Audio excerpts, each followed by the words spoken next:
Good afternoon and welcome to Roxill's 10 to 1. Today we have Sonia Haria. Sonia is the beauty director for the Telegraph. Hi Sonia, how are you? Hi, really well, thank you. Lovely to be here. Brilliant.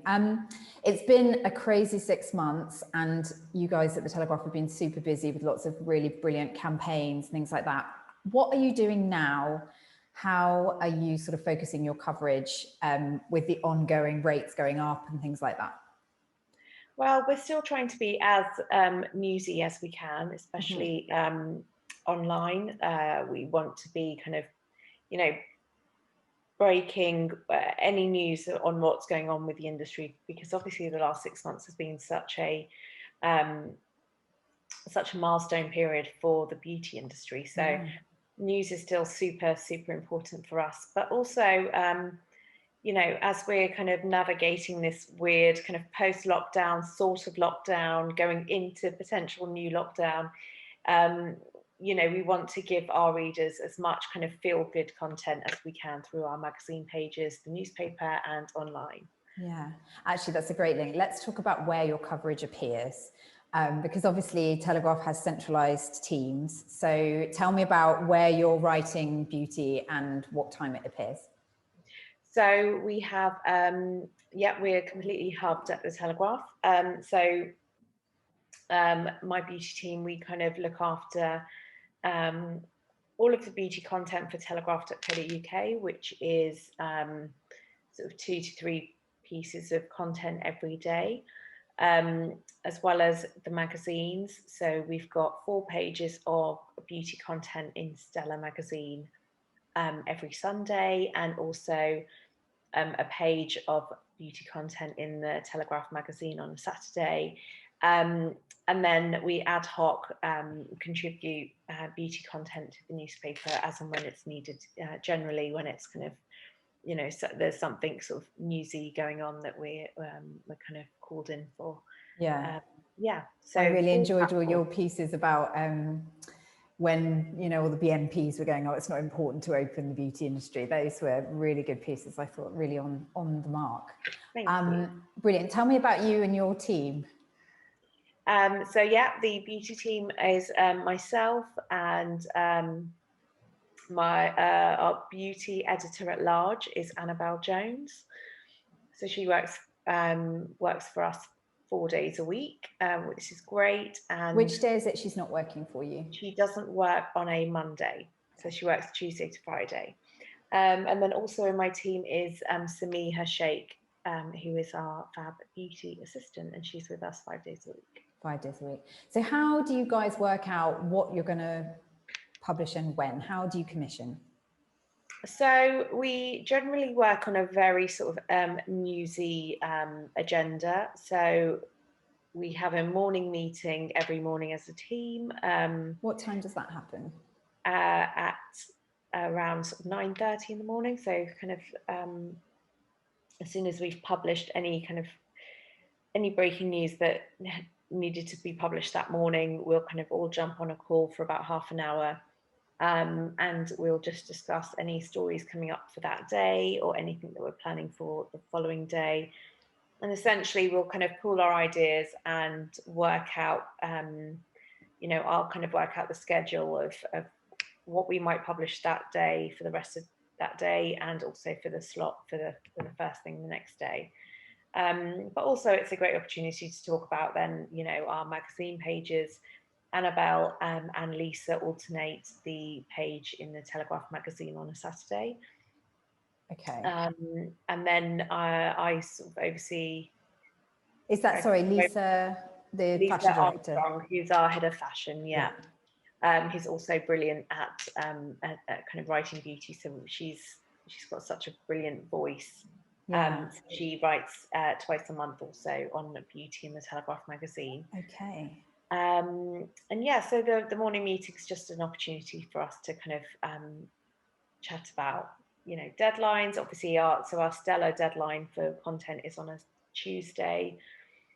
But we can get on to deadlines. I feel like that's almost we will. I will ask you about that. I was going to say, because obviously online turnaround's much quicker, but it's more complicated with the mags, isn't it? Because they work what is it, 10 days ahead or something like that? Yeah, we try to get, I mean, I've pretty much planned my pages for Stella kind of until mid-November now, because we've got a redesign of the magazine happening at the beginning of November. The beauty pages are getting a little bit meatier, which is great. Oh, brilliant.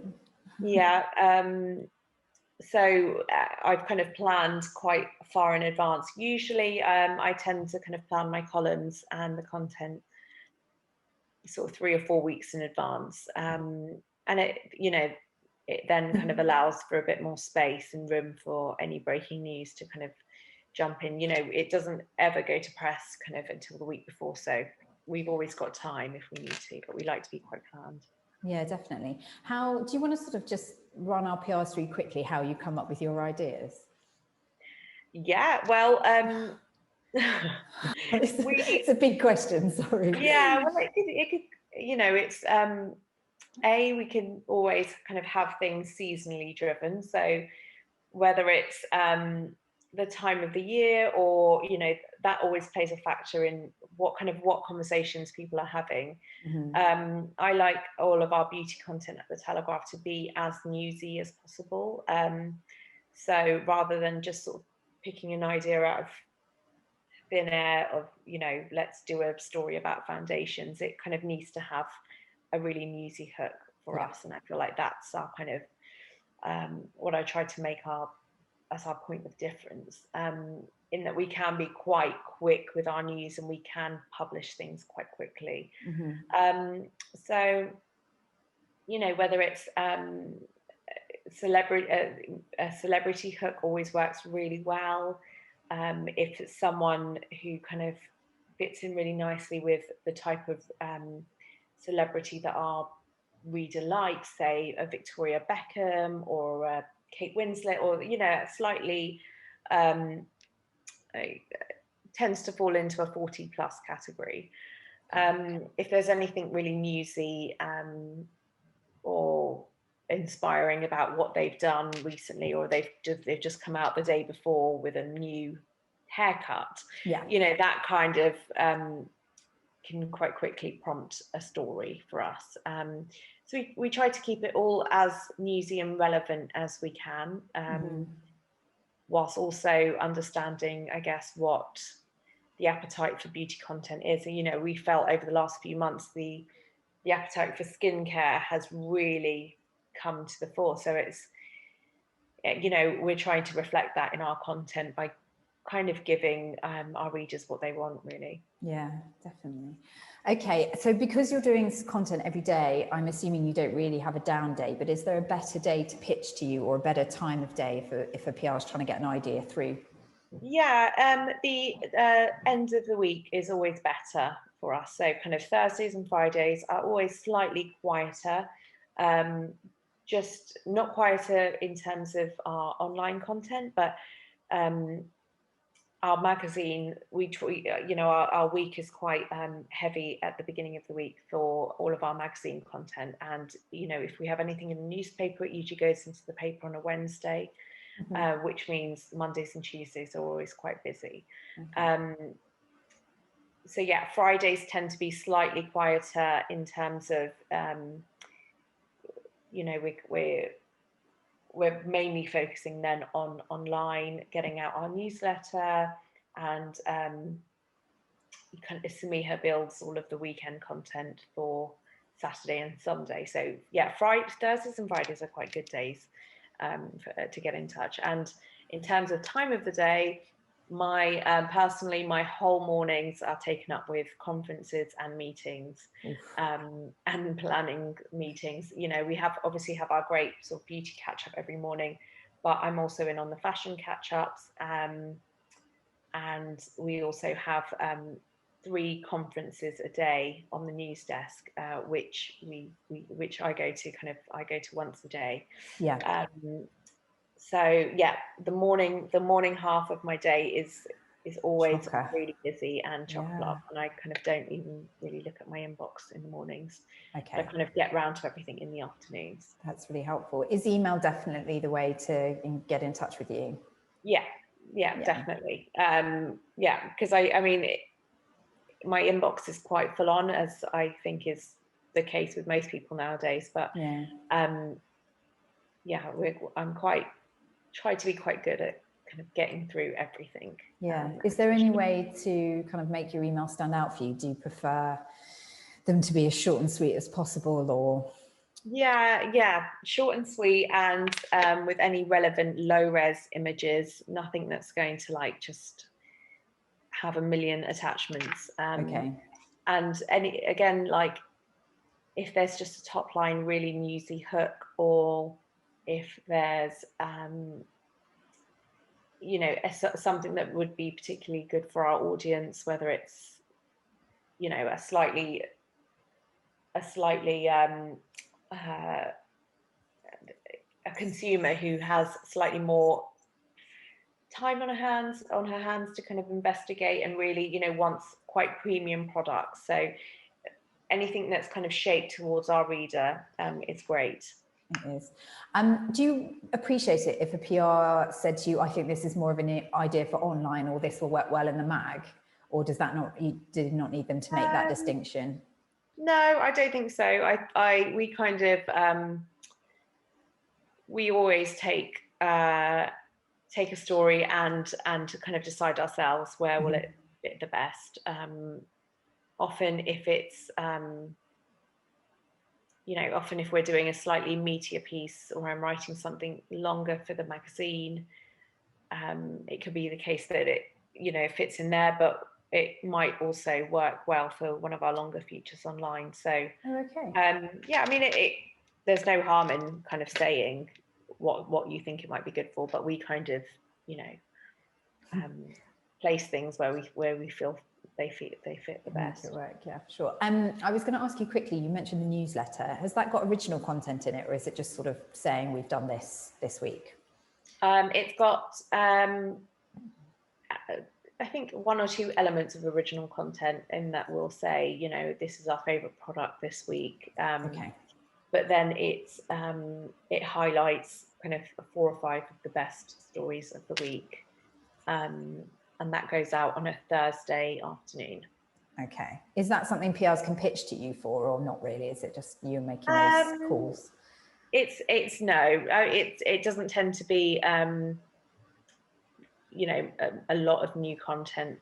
They, you know, if there was a particular product that they wanted to pitch for the newsletter, then I guess so. But yeah, it's more kind of a kind of display and highlight of some of our best stories that week. Yeah. But Samiha is your girl, the newsletter. Okay, great to know. Yes. Exclusives, how do they work for you, and do you like them? Yeah, I like an exclusive if I feel it's going to resonate with the reader. I don't feel like we need exclusives for the sake of it, because you know, I think often it's very lost on the reader, because, you know, they don't know, they just want to read something really interesting. Yeah. I think where it matters for us is if there's a really huge, really talked about launch, and we've perhaps got a first interview. That's probably where we focus our exclusives on. If we've got, you know, I wouldn't want to speak to a celebrity if it was following another supplement or a national supplement. So that's important to us in terms of exclusives. It needs to be, you know, if I'm speaking to a face of a brand, we need to have first run at the Telegraph in terms of a newspaper supplement. But in terms, you know, like a product exclusive, it doesn't really matter to us. No. To be honest. Okay. Last one is there anything that PRs do frequently when they're dealing with you that's annoying and you'd prefer them not to do? Like a bugbear? I think constantly emailing in quick succession over the course. What's a reasonable amount of time for a chase, in your opinion? I think maybe a chase after a few days, like 4 or 5 days. I generally try to be quite good with my emails. And if something is genuinely relevant and really sort of stands out, and we've got so much content to produce, we absolutely will be in touch. And it may be that it's kind of 2 weeks later, or I think what I tend to say to a lot of people is, this sounds really great, just we'll be in touch when it works, because we may hold on to certain newsy angles or certain stories until there is a newsy angle to run something around. Sure. But yeah, a big bugbear is just a kind of constant trail of, did you get this? Did you get this? Did you get this? Which we do, and I do honestly read every single email. It's just, we get hundreds every day, so it's a case of kind of, we'll absolutely be in touch if it's a relevant story for us. Brilliant. Thanks so much for your time, Sonia. You've been fab. Oh, thank you. Thanks for having me.